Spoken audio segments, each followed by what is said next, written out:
What is going on, guys, and welcome back to the channel. Now it's a nice clear Friday morning here at the yard. Now they got a few Accord CB7s and I believe a CB9, and we're also looking for some K24 5-speed parts, shifter cables, and actually passenger side axle as well. And then for CB7, looking for a rear door molding along with the upper core support metal piece. So let's go ahead and start with this Arcadia Green Pearl Honda Accord CB7. 1992 Honda Accord sedan, Arcadia Green Pearl, EX trim. And we got some rear quarter panel damage. As you can see, the lights all busted up, quarter panel's bent up. Rear bumper is not the best of shape. Tinted windows, probably 20%. Check out the inside. Oh, sadly it's a 5-speed transmission. And the cluster is gone. Can't tell you the mileage. We'll go ahead and check that sticker, see if it has the miles on it. And of course the radio is gone as well. Door panel has seen much better days. Collision damage on this side as well. And someone's already beat me to the punch with the front bumper. I think this car's been sitting here for about 2 or 3 weeks, so I kind of slacked on that, but I don't know what condition it was in. If it was in good shape, I would have grabbed it, but someone beat me to the punch. And it looks like the majority of the engine is intact. 134A retrofit procedure. As you can see, the car has not been sitting. The cowl is not full of vegetation, like most of those cars that sit. And the hood is badly sun faded and dented as well. And this thing did have a sunroof visor. As you can see, the outline on the roof. I'm willing to bet this thing had about 300,000 miles, just from looks of the driver's side seat, the door panel, and that armrest right there. Look how worn down that thing is. Back seat's been pulled up as well, along with the corner piece. And look at that spoiler, guys. This thing just split in half. That's pretty crazy. Now, I'm not quite sure if this is an OEM spoiler. Let's see if we can see the symbol on the bottom. No, I can't really tell, but seeing that this is fiberglass, this is an aftermarket spoiler, so this isn't OEM. Now, there's 2 pieces I'm hunting for a CB7 in the yard today. Number 1 being this core support upper middle piece. I believe this comes off with some 10mm bolts. So I'll go ahead, undo the hood latch and whatnot, and then the radiator support and this 10mm. Hopefully this thing will basically come out. I'm not sure if this is a T-shaped or if this is like welded in here, but someone told me that this piece comes out automatically, so. And the second piece I'm looking for is the driver's side rear molding. Matthew up in Michigan is looking for a mint one. I can see some cracks right there, so I'm not sure if I'm gonna take this one. I think there's one more CB7 in the yard. I'm gonna go check that out. But I might just leave this one behind because you got some dent right there and you got some cracking right there, so I'm not too impressed with this one. Now here's something you don't see every day. This is a 1987 Sterling. These things are very rare. Even when they're new, not very common. A bunch of clutter in the trunk. Just an idea of the rear end design. Someone's got some sweet 5-spoke wheels in there. Can't get inside, but gives you an idea of the interior design. Sadly, it's an automatic. It looks like someone has already grabbed some passenger side lights and hood and grill and whatnot. Pretty cool car right there. So 1987 Sterling, rest in peace. 1993 CB7 Accord in black, LX trim. A little bit of quarter panel damage right there. Not much quarter panel rot. Let's go ahead and check the mileage. Oh man, it really stinks in here. Wow, probably some dead rodents of some sort. Surprisingly, it has original floor mats in there. Torn up pretty bad though. 165,000 miles. Sadly, it's an automatic. Aftermarket Kenwood CD player. Interior has not been torn apart just yet. And just check out all the vegetation right there on the windshield cowl. Definitely been sitting. Last registered June of 2018. And this front bumper is ruined. Chunk missing right there, chunk missing right there. So definitely leaving this behind. And most of the engine is intact. I mean, just look at all the vegetation. I mean, it's even on the fenders. As you can see, there's different colored fenders right there on the passenger side. Now, as you can see right here on the upper core support, there's some different bolts holding this in place. So it leads me to believe this is front end collision work. So I'm gonna go ahead and leave this one behind. And there's your view from the passenger side. Red fender right there. And we got some rust coming through the paint right there. Typical quarter panel rot. And taking a look at this driver's side rear molding. As you can see, there's a crack. Another crack right there. So Matthew up in Michigan is not gonna want this one. Definitely gonna leave this behind. Not worth my time. Now this car doesn't have any parts I'm looking for at the moment. So rest in peace, Accord CB7. 1988 Nissan 300ZX. These things were awesome when they came out.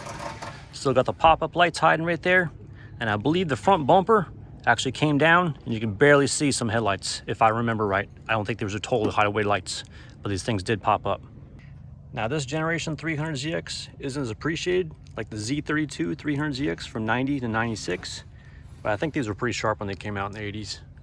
These are pretty high tech. I mean, the seats are still stylish, you know, although the red interior, but you know, that's subjective on color. Sadly, it's an automatic. And this does have T-tops. T-tops are awesome. Rest in peace 300ZX. Hope you can keep some other ones on the road. Infiniti G35 Coupe, or what's left of one. Front end totally stripped down. Fender's gone. Doors gone. And look at the quarter panel skin. That thing's gone too. Someone's doing some collision repair on theirs. Man, they didn't waste no time. Driver's seat's gone.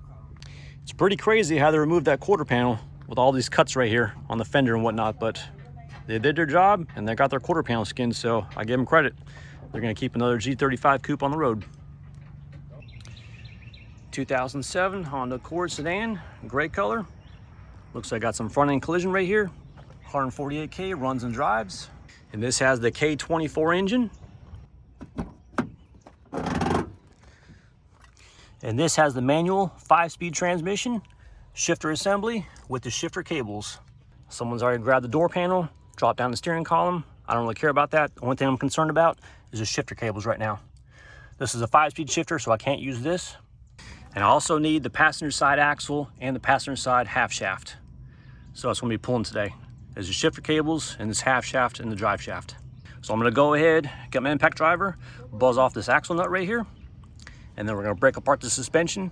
And then I gotta go under the car, undo 3 14mm bolts that attaches the half shaft to the backside of the engine block. And then I should be able to pull the axle assembly out. And this does have some rear end collision right here. Got some information on the back windshield. 2007 Accord 4-cylinder 2.4. Runs, drives, salvage title. And in order for me to remove the shifter cables, I need to go ahead and remove the airbox, and then I got straight access down to shifter cables, so I need to disconnect those from the transmission itself. And then go into the car and undo some bolts, and also there's some bolts, I believe, on the tunnel right above the exhaust. So I think there's 2 10mm bolts below there. So I'm gonna get a little bit more floor mats to work with. So what I'm gonna do first is I'm gonna go ahead, undo the 3 14mm bolts, holding it to the backside of the block for the half shaft. And then once that's free, I'll go over here to the axle and start disassembling that. So I brought a lot of tools with me today. My impact driver, impact sockets, breaker bars and whatnot. I wanted to be totally prepared for this junkyard visit.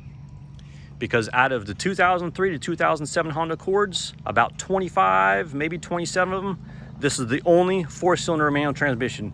Just goes to show how rare these things are. So I'm gonna go ahead, get that axle and shifter cables, so let's go ahead and get started. Okay, 26 minutes later, got the intermediate shaft and the passenger side axle out of this manual transmission Accord, and let me show you how I did it. Obviously, I set up a comfortable working space. Thanks to this Audi A4, took its trunk mat, put it on the ground. Okay, right up here on the back side of the engine, you got 3 mounting bolts. Those are 14mm. So go ahead and undo those things first. You're gonna wanna go ahead and disassemble all the suspension and find out you got a strip bolt. So don't waste your time if you can't get these off first. Okay, the more complex side right here is the spindle assembly. So I tried to go from the bottom side and use my Pitman arm puller on the bottom here, but however, this is too narrow to go on the Accord lower control arm right here. So what I did is I went to the top right here on the upper control arm, undid that 17mm bolt, took the cotter pin out, and this thing was able to slide on easily. And then once you tighten this bolt right here, it basically pops the spindle assembly downwards from the upper control arm. So how I got this thing free is actually took my mini sledgehammer right here, tapped it right on the side right there, and this thing came free. And I was able to take the spindle assembly, lift it up and outwards, because this axle assembly didn't want to come out unless this thing was free. And I also had to undo the wishbone from the bottom of the shock right here. So this is held in place with 14mm and 17mm. I believe it's 17mm on the bottom right here, and then 14mm hold it to the bottom of the shock. So hopefully this is the hardest part. Now I'm gonna go ahead and tack the shifter cables, and let me show you what's going on down below in the car. Okay, down below here in the car, obviously you got the transmission right here. And as you flow to the back of the car, you see these two cables right here, right underneath the exhaust shield. So you want to go ahead, take a 10mm right here, another 10mm right there, and you want to bend the shield down. They've already cut the catalytic converter off, so that saves you a lot of headache. And then there should be two 10mm bolts that hold to the bottom side of the body. So once we get those two 10mm bolts free, I believe there's another 12mm bolt that holds it to the cross member. You need to go ahead and unbolt that, and then we'll go to the top side of the transmission, take the cotter pins out, and slide them off. So you can't really see down here until I remove the air box, and I'll show you the cotter pins that we need to remove. And then basically the shifter cables will actually slide upwards and off. And then right here on the inside of the car, you got a clip right there. You want to actually take a flathead screwdriver, pry this, and this clip will come straight up, and this cable will come free, hopefully. And then you got this plastic piece right here. I believe you just twist this, and it should pop off. But it might be held in place on the shifter assembly, maybe with some cotter pins or some bolts. I gotta look. So I think what I'm gonna do is unbolt the shifter assembly and be able to twist it to the side. That way I can get easy access, because this console is kind of in the way right now. But let's go ahead and do the worst parts first, and then we'll go ahead and do the top section. All right, went ahead and removed the factory air box over here on the driver's side of the car. Loosened up the fuse box. So let me go ahead and show you guys the shifter cables. So here's the main shifter cable, and it's held in place with a cotter pin. Basically bend that tab backwards and pop the cotter pin out. And then we'll go ahead and lift the shifter cable off. And then you got the smaller shifter cable right here. Same thing, held in place with a cotter pin, bend it backwards, pull the cotter pin out, and basically slide this cable off. And then right here, we got the bracket that actually holds the shifter cables onto the transmission itself. I think these are 12mm bolts. I'm not quite sure, but go ahead and undo that bolt right there, undo that bolt, and there might be a third one either behind there or on the side. I can't see right now because this fuse box is fighting me right now. I'm gonna go ahead, undo the top side, and then we'll work away in the bottom. All right, guys, here's where we're at. I went ahead and removed the center console, got the shifter removed, and let me go ahead and show you guys how I disconnected the shifter cables. Now this side cable right here is held in place with a cotter pin. Went ahead and removed that cotter pin, and it basically slid right off.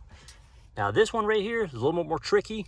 There's actually a piece of wire that wraps around this thing, and actually you have to undo the shifter or rotate it, and then you get access to the underside right here. And you take your flathead screwdriver, pop that metal clip off, and this piece right here will actually go down. And as you can see, this is the bottom of the shifter right here. There's this little plastic ball, and this thing is permanently attached because I tried to remove this thing. So I think it's part of the shifter assembly, so I'm gonna leave it behind. And now the weird thing about these shifter cables, it's a lot different from the CB7, because the CB7 has two 10mm bolts on the bottom of the body. And this boot right here is basically held in place with basically a typical grommet style. So from the factory, they basically feed it up, and there's basically a lip of where this thing sits in place. So I was able to get my flathead screwdriver, press down carefully, and as you can see, this thing is ready to go.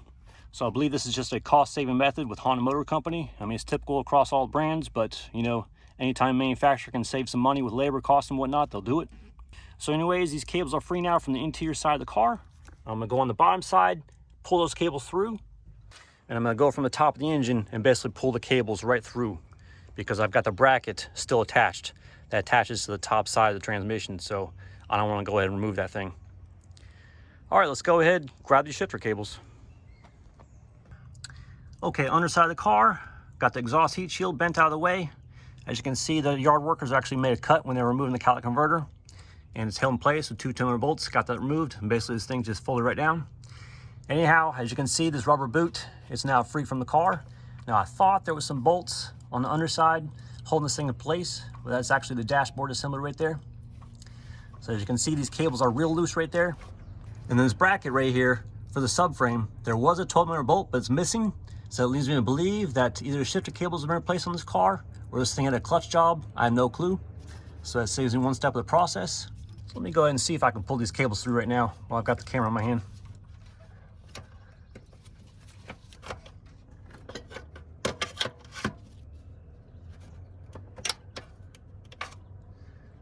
Okay, there we are. Shifter cables removed from the inside of the car. Now I'm gonna try my best to go ahead and feed these cables upwards above the subframe and get these things out the engine side. So wish me luck, and we'll see what happens. Alrighty guys, got success here. Got the intermediate shaft along with the passenger side axle, and we got the 5-speed shifter cables from the Accord. These should work with a TSX 6-speed shifter. Now I was thinking about grabbing the throttle body because I need one that's drive-by cable, and come to find out, see that wiring harness right there? This is a drive-by wire, so this is no good. So we're gonna go ahead and keep a lookout for an RSX throttle body because those are driven by a throttle cable and not drive-by wire. And here's the 5-speed shifter assembly. This isn't gonna work because this is basically for a 5-speed. I need a 6-speed shifter assembly, but I believe the Accord and the TSX shifter cables are identical, according to what I've been reading on the internet. So we'll go ahead and find out, but you know, for I think 20 bucks for the cables, it's worth a shot. And then make sure you grab all the hardware included, all the brackets, nuts and bolts, cotter pins, whatever it is, and put this in a Ziploc bag because you just never know if you need it. Now the reason I'm grabbing this axle from this Honda Accord 2003 to 2007 is because I was talking to someone who did a K-series swap on the CB7 Accord, and he recommended that an 03 to 07 5-speed Accord works. So I'm gonna go ahead and take my chance with that axle. And then the shifter cables, he was unsure of. So what I did is I went on the internet, did some research. So supposedly replacements for the Accord and TSX are the same part. Supposedly, I'm not sure, but you know, for 18 to 20 bucks, it's worth the gamble. But as I mentioned before, finding these 03 to 07 Honda Accords with a 5-speed transmission with the K24, it's pretty rare because out of the 25 or so Accords in this yard and the other yard, this is the only one that had a 5-speed. There was actually a 6-speed transmission on a V6 Accord Coupe in the other yard, and that's very shocking because that's a good swap candidate right there. So I'm gonna go ahead and take the axle and shifter cables, put them in the wheelbarrow, go up front to the cashier and pay. But thank you very much, Honda Accord. You're gonna make a CB9 very happy once it has a K24 swap. Rest in peace. Okay, let me go ahead and explain how this junkyard works. As you can see, clear open field. Got a bunch of stands mocked up with wheels. And then you got a few cars lined up right here, such as this Civic and that Kia that's lined up for staging right now. So what they're gonna do is they're gonna pick these cars up the forklift, and they're actually, the workers are gonna be working hand in hand. One stand on the back, 2 stands on the front, basically lifts these cars up so people can get access to underside of the vehicles, whether it's suspension, exhaust, transmission, whatever it is. So that's one thing I like about this yard. All these cars are up on stands, so you can get on these things easy, plus the prices are a lot better. Now there's some other yards nearby, but they never put them on stands. They're jammed close together. The prices are more expensive, so that's what I like about this yard. Cars last on average about 5 to 6 weeks in this yard because they do is they go in phases. So what the yard does is they take the cars from processing, go ahead and put them in rows, put them in the computer inventory, and then that row right there, that's gonna be next on the crusher list. So the forklift's gonna take those back to processing, crush those things, put them on a trailer, and those things will be recycled. So basically they got the orientation of the yard is going basically from forwards and back. And once the yard is done fulfilling the last row, they'll basically start way on the first row and basically rinse and repeat. So they got a systemized process of how they put these cars in the yard, which is what I like. So if you guys can find junkyards in your area, such as this, where they put the cars up on stands, prices are affordable, and the staff is very friendly, highly recommend giving them business. Okay, so this is the freshest row right here that they just set up in staging. And check out these Mercedes-Benz. So it looks like this is an E-Class, 158,000 miles, bad motor. So if this has got a bad motor, you know the transmission actually might be worth something. But these are expensive cars right here. I'm not gonna say what the price is, but I'm gonna go ahead and guess $55,000, $60,000 when new. I mean, these things ain't cheap. Let's go and check this other Mercedes here. And it looks like a 90s S-Class right here. Let's go ahead and check that sticker.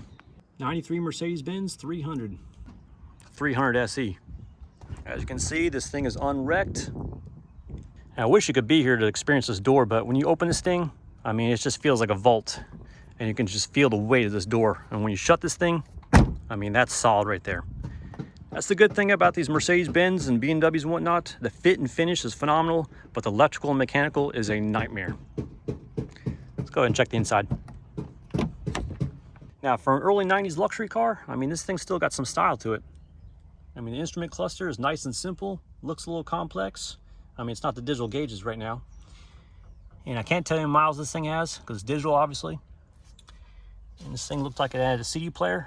I'm not sure what brand that is, based on those pins and this hook. I don't think that's Alpine. It looks like someone will actually replace the driver's side seat with a black one. Passenger side has 2 small dents. One right there and one right there on the door. I presume that's probably from the forklift loading this thing in position. This is a very heavy car, by the way. And just check out this glass right here on this door. This is like a 2-layer glass. Has a bump right there, and there's a secondary glass. Very strange. Probably for noise reduction. Yeah, there were some sharp cars back in the day, but it's sad that these things are in the yard now. Very expensive to fix. Rest in peace, Mercedes-Benz.